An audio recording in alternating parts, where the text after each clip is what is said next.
마태복음 21장 1절로 11절 말씀입니다. 그들이 예루살렘에 가까이 가서 감난산 벳바게에 이르렀을 때에 예수께서 두 제자를 보내시며 이르시되 너희는 맞은편 마을로 가라. 그리하면 곧 매인 나귀와 나귀 새끼가 함께 있는 것을 보리니 풀어 내게로 끌고 오라.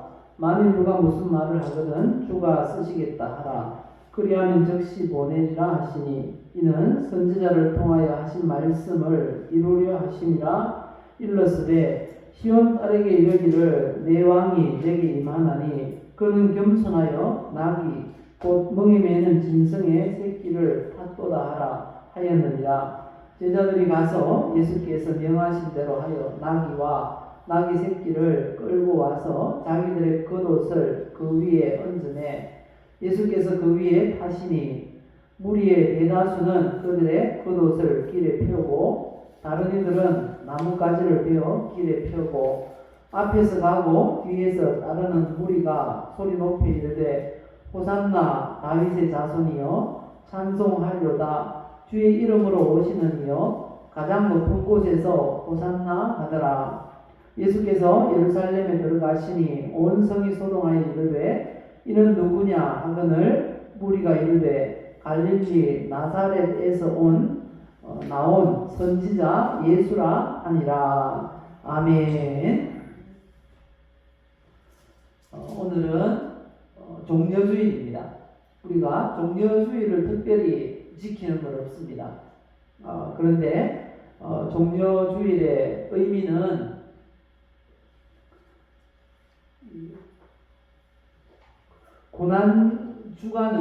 고난주간의 시작이라는 것입니다.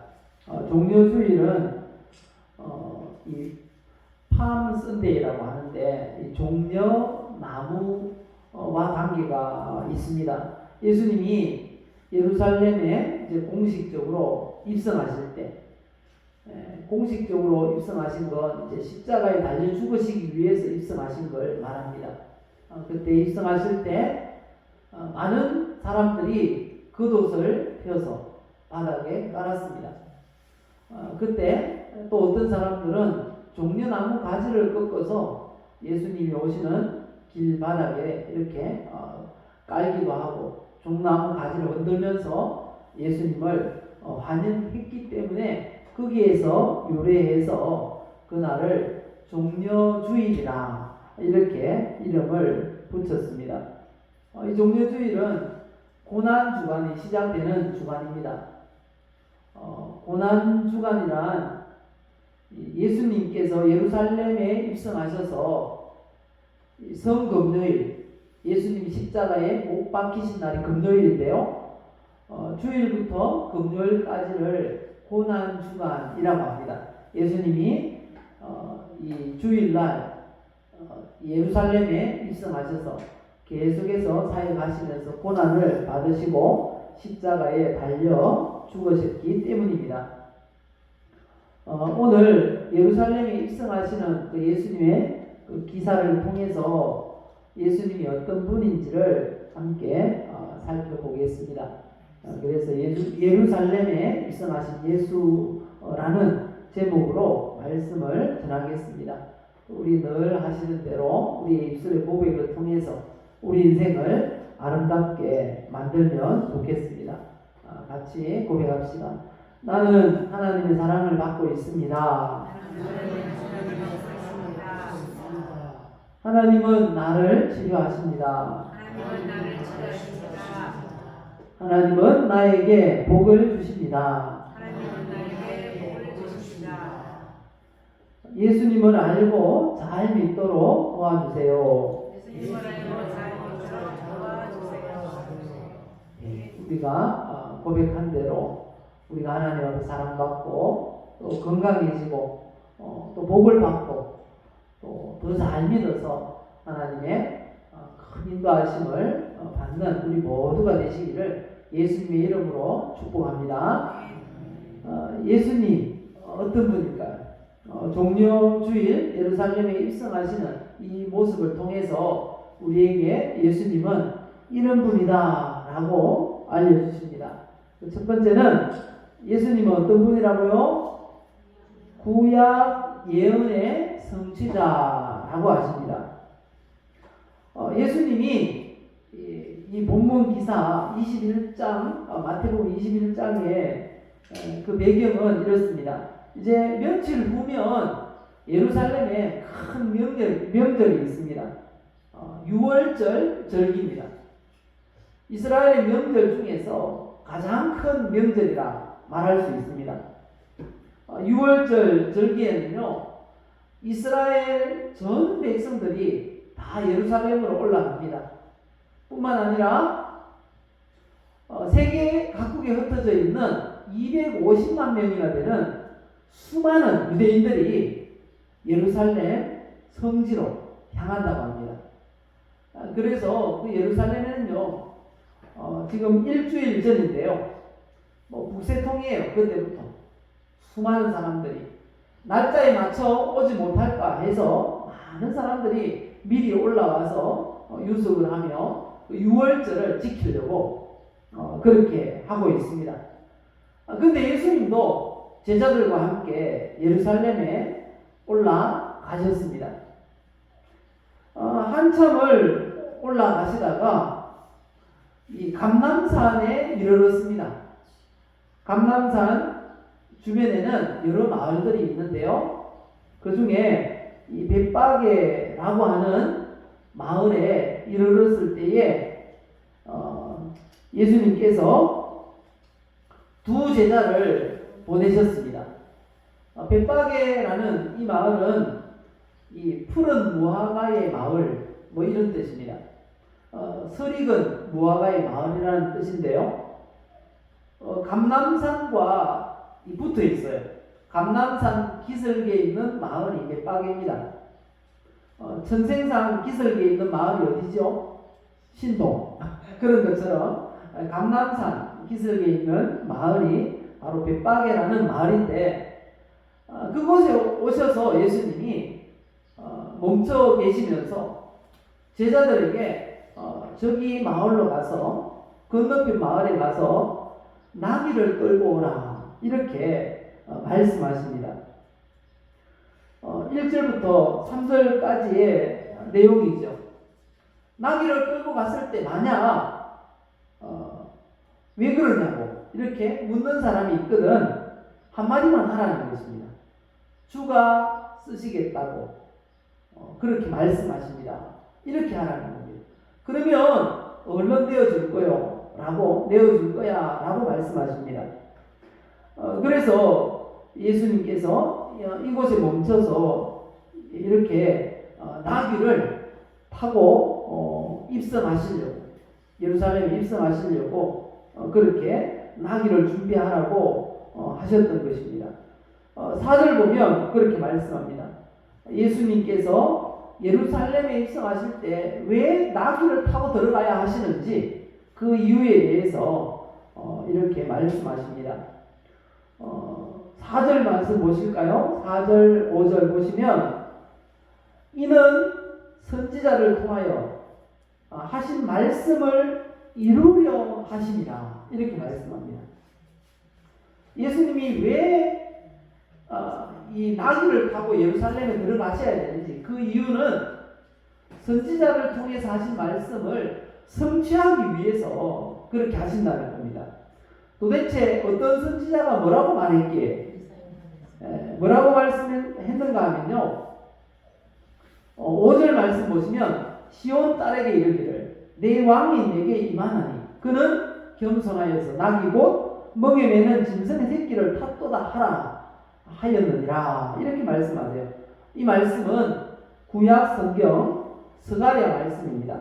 스가랴 9장 9절. 이 스가랴 선지자가 미리 예언을 했어요. 예수님이 메시아가 예루살렘에 공식 입성을 하실 때는 나귀를 타고 들어가실 거라고 예언을 하셨어요. 예언을 한번 읽어볼까요? 시온에 따라 크게 기뻐할지어다. 예루살렘에 따라 즐거이 부를지어다. 보라, 내 왕이 내게 임하시나니 그는 공의로우시며 구원을 베푸시며 겸손하여서 나귀를 타시나니 나귀의 작은 것 곧 나귀 새끼니라. 그래서 예수님이 나귀를 타고 들어가시려고 벳바게에 멈춰섰던 것입니다. 감람산 벳바게 이렇게 소개를 합니다. 벳바게라고 해도 알 텐데 왜 감람산이라는 그 지명을 말했는가 하면요, 그 감람산이 굉장히 중요한 그런 지역입니다. 왜냐하면 예수님께서 이 공생애를 시작하실 때 처음 감람산에서 공생애를 시작하시겠다고 알리셨어요. 그리고 예수님께서 이 대속사역, 구원사역을 다 마치시고 이제 승천하셔야 돼요. 승천하신 장소가 어딜까요? 바로 감람산이었어요. 감람산이란 예수님의 그 구원사역과 매우 깊은 그런 장소이기 때문에 감람산이라고 하셨고, 벳바게라는 이름을 또 거명하신 이유는 벳바게에서 멈춰섰어요. 왜 벳바게에서 멈춰섰는가 하면요, 예루살렘 경계 지역이에요. 예루살렘에 들어가실 때는 어떻게 들어가셔야 된다고요?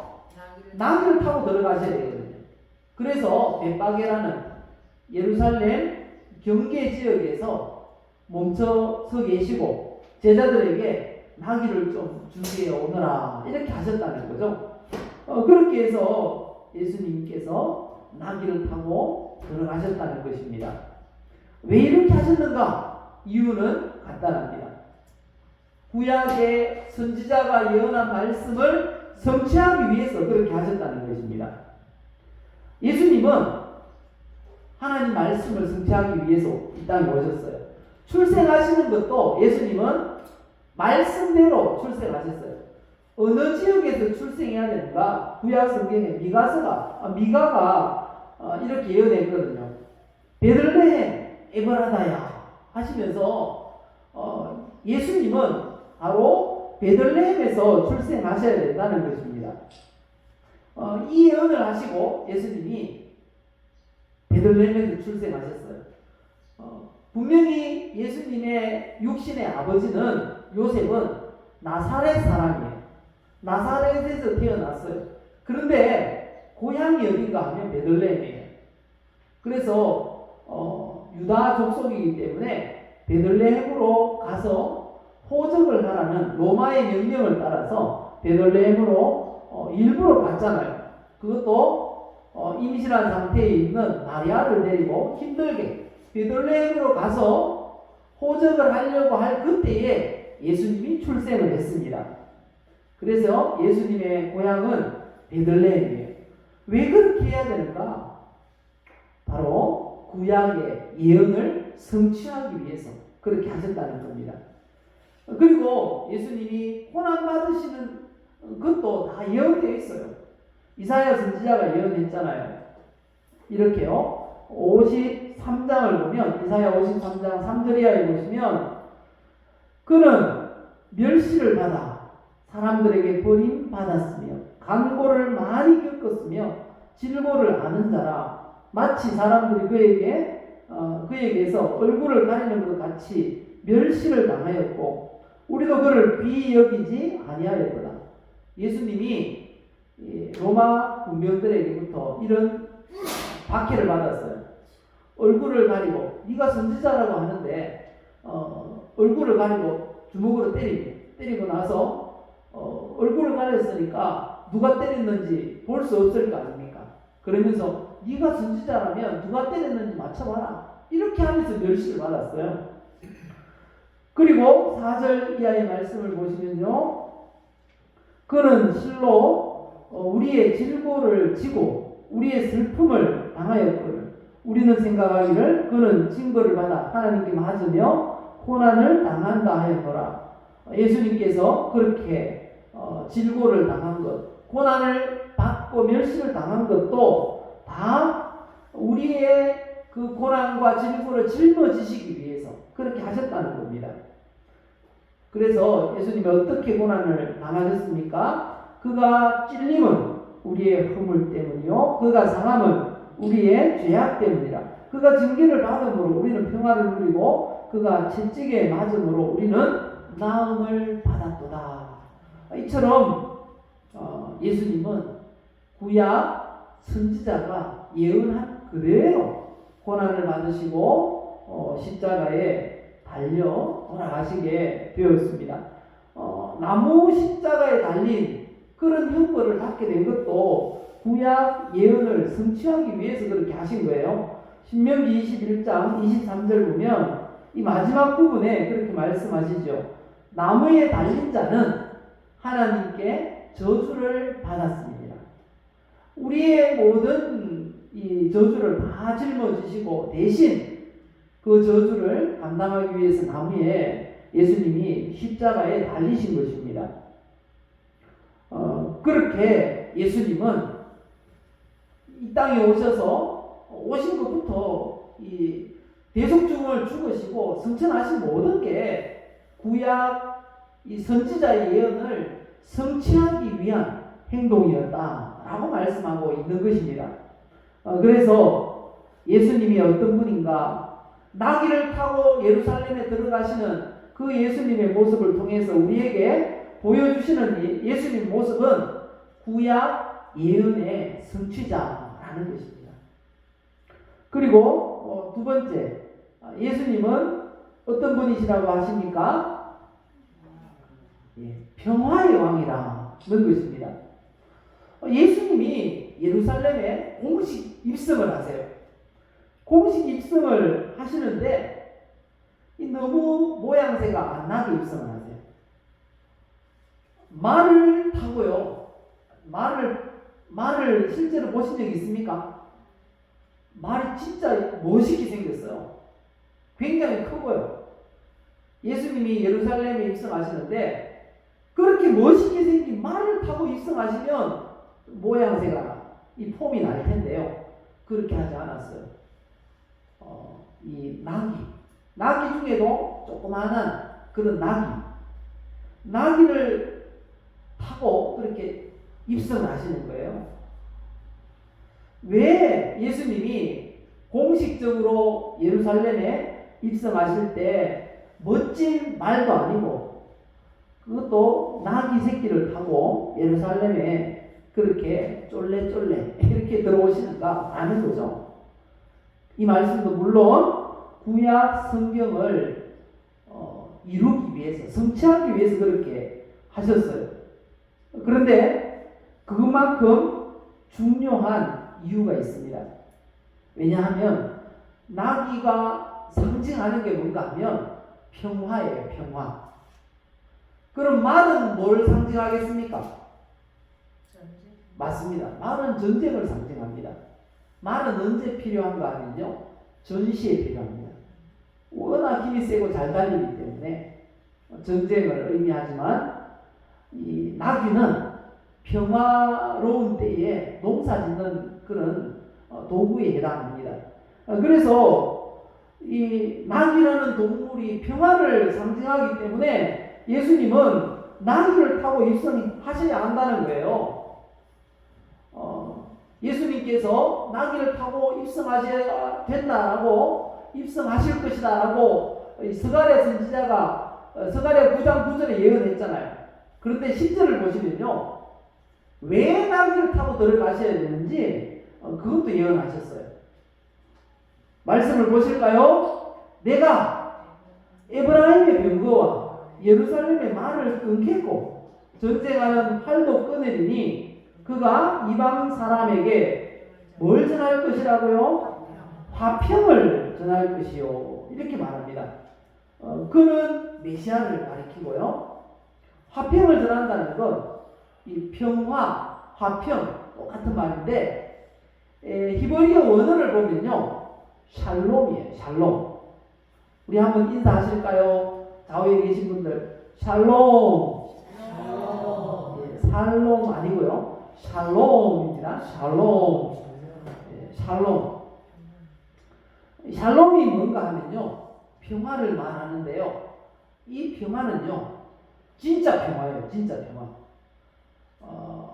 모든 이 좋은 말이 다 이 샬롬 안에 있어요. 하나님과의 평화 더하기, 이웃과의 평화 더하기, 물질과의 평화 더하기, 건강과의 평화 더하기, 사회의 평화. 이게 바로 샬롬이라는 거예요. 그 샬롬을 전하기 위해서 예수님이 오셨다는 거예요. 그러니까 이 샬롬을, 평화를 상징하는 그 나귀를 타고 예루살렘에, 좀 폼은 안 나지만 그 나귀를, 평화를 상징하는 나귀를 타고 입성하셔야 된다는 것입니다. 그래서 예수님이 이 땅에 오신 이유를 말씀하시는데, 이렇게 아주 짧은 구절에 많은 것을 함축해서 말씀하셨어요. 이 말씀을 읽어봅시다. 요한복음 10장 10절입니다. 도둑이 오는 것은 도둑질하고 죽이고 멸망시키려는 것뿐이요. 그리고 내가 온 것은 왜 오셨다고요? 양으로 생명을 얻게 하고 더 풍성히 얻게 하려는 것이다. 예수님이 이 땅에 오신 이유가 바로 여기에 있다는 겁니다. 먼저 우리를 구원해서 영생을 주시기 위해 오셨고, 또 그뿐만 아니라는 거예요. 이 땅에 사는 동안 더 풍성히, 예수 믿기 전보다 더 풍성하고 더 좋고 더 건강하고 더 행복한 삶을 살도록 하기 위해서 오셨다는 겁니다. 그래서 예수님 믿으면 샬롬을 누릴 수가 있다는 것입니다. 그건 인류 역사가 증명을 해요. 예수님 믿는 나라마다 잘 되고, 예수님 오래 믿은 가문이 망하는 가문이 없다는 거예요. 개인에게도 마찬가지고 나라들도 마찬가지라는 것입니다. 우리나라가 경제가 가장 발전할 때가 언젠가 하면요, 교회 성도 수가 제일 많을 때라는 거예요. 우리 교회가 부흥하면 우리 성도님들도 더 부유하고 건강하고 복된 삶을 살게 된다는 말인 것입니다. 우리 교회가 부흥하기 위해서 더 기도하고 전도할 수 있는 우리 교회가 될 수 있기를 예수님의 이름으로 축복합니다. 예수님은 바로 샬롬의 왕으로 이 땅에 오셨습니다. 예수님이 샬롬의 왕, 평화의 왕이라는 사실을 기억하시고, 예수님을 믿으면 이 샬롬을 누린다라는 사실 기억하시기를 바랍니다. 그래서 부지런히 우리 자녀들에게도, 그리고 신지들에게도 예수님 믿으라고, 우리 이웃들에게도 예수님 믿으라고 소개할 수 있기를, 전할 수 있기를 바랍니다. 그리고 세 번째, 예수님 어떤 분이라고요? 예수님은 승리의 왕이에요. 승리의 왕. 예루살렘에 공식 입성 행사를 할 수 있는 그런 대상자가 정해져 있어요. 아무나 예루살렘에 들어갈 때 공식 입성을 할 수 있는 게 아니에요. 왕이 다야 예루살렘에 공식 입성을 할 수 있어요. 또 널찍하게 들어갈 수 있다는 겁니다. 그리고 또 전쟁에서 승리한 군사령관만 예루살렘에 입성할 때 공식 입성을 할 수 있어요. 그런데 예수님이 공식 입성을 했다. 예수님이 누구라는 말입니까? 왕이라는 말이에요. 왕. 예수님이 왕이라는 거예요. 그래서 예수님이 공식 입성을 할 때 많은 사람들을 환영했잖아요. 그것도 뭘 펴면서요? 종려나무 가지를 길에 펴면서 환영했어요. 근데 예수님이 입성하실 때처럼 똑같이 공식 입성 행사를 할 때 그렇게 해요. 왕이 전쟁에 이기고 이 성전가를 부르면서 들어올 때 거기에 백성들이 나와가지고요, 종려나무 가지를 꺾어서 이렇게 길에 펴고, 또 어떤 사람들은 흔들고 막 그렇게 해요. 왜냐하면 종려나무가 상징하는 게 승리예요, 승리. 그런데 예수님이 똑같이 하시는 거죠. 예수님이 들어올 때 누구에게 종려나무 가지를 흔들어라, 바다에 깔아라, 예수님 말씀하지 않았어요. 그런데도 예수님을 환영하는 수많은 군중들이, 무리들이 그렇게 했어요. 명령하지도 않았는데 종려나무 가지를 꺾어서 깔았다는 거예요. 그 사실은 바로 예수님이 바로 이 승리의 왕이고 기쁨의 왕이고 라는 의미라는 거죠. 종려나무가 바로 승리, 기쁨 두 가지를 상징하거든요. 그래서 외칩니다. 뭐라고 외칩니까? 다윗의 자손이여 호산나, 이렇게 외쳤다는 거예요. 다윗의 자손이여 호산나, 이렇게 외쳤는데, 호산나는 나를 구원하소서라는 뜻입니다. 나를 구원하소서. 그래서 다윗의 자손이여 호산나 호산나 이렇게 외쳤어요. 왜 그렇게 외쳤는가 하면요, 다윗의 자손이라고 하면 이스라엘 사람들은 다 알아요.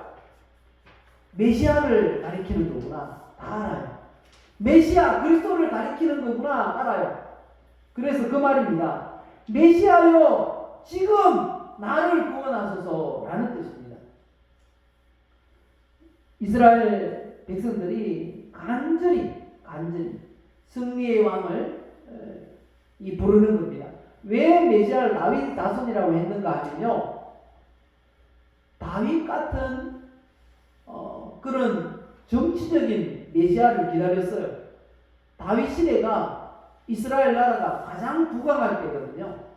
주변 국가 다 통폐합해가지고요, 통일 이스라엘을 만들고요, 주변 나라들이 다 조공을 바쳤어요. 아무도 이스라엘에 대해서 건들지 못하던 그런 때였습니다. 그래서 다윗의 후손과 같은 메시아가 올 것이다 라고 기대를 했던 거예요. 바로 메시아 예수님이 바로 그런 분이에요. 승리의 왕이고 기쁨의 왕이에요 라는 것입니다. 예수님이 어떤 분이라고요? 승리의 왕, 기쁨의 왕입니다. 그리고 마지막으로 예수님은 이런 분입니다. 어떤 분이라고요? 소동을 일으키는 선지자라는 것입니다. 소동을 일으키는 선지자. 예수님이 가는 곳마다 소동이 일어나요. 평화로운 것 같은 그 예루살렘 성전, 평소처럼 돌아가고 있어요. 평소 그곳이 어땠는가 하면요, 양을 이렇게 팔고, 비둘기를 팔고, 그렇게 팔아요. 팔고 장사하는 사람들이 성전 주변에 있어요. 그래서 팔고 돈을 바꾸고 막 이런 시장 같은 그런 모습이었어요. 예루살렘 성전 주변이. 왜 그렇게 했는가 하면요, 먼 데서부터 이렇게 제사를 드리려고 올 때 출발할 때부터 이 동물을 가지고 오면, 데리고 오다가 넘어져서 다칠 수도 있고 맹수의 공격을 받을 수도 있잖아요. 그 흠 있는 건 제사를 드릴 수가 없어요. 그래서 돈을 가지고 온 거예요. 돈을 가지고 와서 성전 앞에서 사야 되는 거예요, 흠 없는 재물을. 그렇기 때문에 그렇게 돌아갑니다. 시장처럼 큰 시장이 형성되어 있고, 세계 각국에서 흩어져 있던 유대인들이 유월절을 맞아서 와서 그곳에서 이 절기마다 양이나 비둘기나 소를 사서 이렇게 제사를 드리는 거예요. 그렇게 평화로운 그런 곳에 예수님이 나타나서 어떻게 하셨습니까? 소동을 일으키시는 거예요. 막 낙이 그곳에 있는 양들을 내보내고, 비둘기 파는 사람들의 이 동전 바꾸는 사람들의 상을 막 엎으시고 막 그렇게 하셨어요. 예수님이 가는 곳에 막 소동이 일어나요. 그래서 제자들이, 그 백성들이, 이스라엘 그 사람들이 예수님에 대해서 이렇게 말씀하셨어요. 누가복음 23장 보면요, 빌라도가 보니까 예수님은 죄가 없어요. 그래서 죄가 없다 이렇게 선포를 했어요. 선언을 하니까 무리들이 외칩니다. 뭐라고 외칩니까? 그가 온 유대에서 가르치고 갈릴리에서부터 시작하여 여기까지 와서 백성을 소동하게 하나이다. 이렇게 이야기를 합니다. 여기서 소동하다라는 이 단어가 무슨 의미인가 하면요, 흔들다, 전율하다, 동요시키다, 당황하게 하다, 이런 겁니다. 당황하게 하고 막 바뀌기 전에 무엇인가 변화되기 전에 일어나는 그런 막 동요가 일어난다는 겁니다. 예수님이 가시면 그런 일이 일어나요. 그래서 예수님도 스스로 그렇게 말씀하세요. 내가 온 이유는 바로 이런 것이다. 예수님이 약간 평화의 왕과 모순되는 듯한 말씀도 하셨어요. 마태복음 10장에 보면 뭐라고 하십니까? 내가 세상에 화평을 주러 온 줄로 생각하지 말라. 화평이 아니요 금을 주러 왔노라. 내가 온 것은 사람이 그 아버지와 딸이 어머니와 며느리가 시어머니와 불화하게 하려 합니다. 무슨 말일까요? 한 가정에 어떤 사람은 예수 믿고 어떤 사람은 예수 안 믿으면 요동한다는 거예요. 변화가 일어난다는 거예요. 그 안에 바로 그런 일을 하기 위해 오셨다는 거예요. 지금 그렇잖아요. 예수님 형제 중에 누가 믿으면 집에 불화가 일어나요. 그런데 그게 좋은 변화의 시작이라는 거예요. 사실은. 그래서 제자들도 가는 곳마다 요동을 시켰어요. 막 가는 곳마다 소동을 일으키는 그런 사람들이었어요. 제자들이.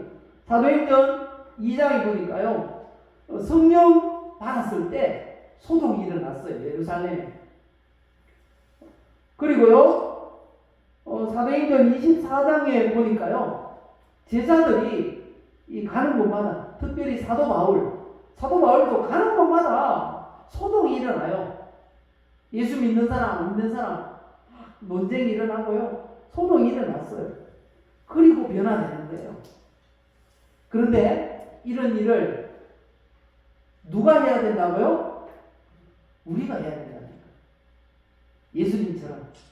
예수님은 소동을 일으키는 선지자였어요. 예수 믿는 우리도 마찬가지라는 거예요. 예수님 믿으면 이 평화로운 가정이 어떤 보기에는 불안하게 그렇게 보일 수 있어요. 하지만 긍정적인 변화의 시작이라는 겁니다. 예수 믿는 우리가 이런 모습이 되어야 한다는 거죠. 예수님 모습. 결론을 맺겠습니다. 예루살렘에 입성하시는 그 예수님의 모습을 통해서 우리에게 보여주시는, 계시하시는 그 예수님은 어떤 분이라고 하십니까? 첫째는요, 구약 예언의 성취자. 두 번째는요, 평화의 왕. 세 번째는요, 승리의 왕. 그리고 마지막 네 번째는 소동을 일으키는 선지자라는 것입니다. 우리가 예수님 믿는다는 건 우리도 이런 모습으로 살라라는 말씀인 거죠. 오늘 이 말씀 잡고 우리 한번 기도했으면 좋겠습니다. 우리가 구약 예언의 성취자로 살게 하옵소서. 우리가 평화의 왕으로 살게 하옵소서. 베드로전서 2장 9절을 보면 우리를 왕 같은 제사장이라고 말씀하세요. 우리는 왕이에요. 이 땅에서 평화의 왕이고 승리의 왕이고 기쁨의 왕입니다. 그리고 소동을 일으키는 선지자. 어디에 가든지 우리가 복음을 전하다 보면 소동이 일어날 수가 있다는 겁니다. 우리 주여 한번 부르시고 말씀 잡고 기도합시다. 하나님, 내가 이런 사역 감당케 하옵소서. 우리 주여 한번 부르시고 함께 기도하겠습니다.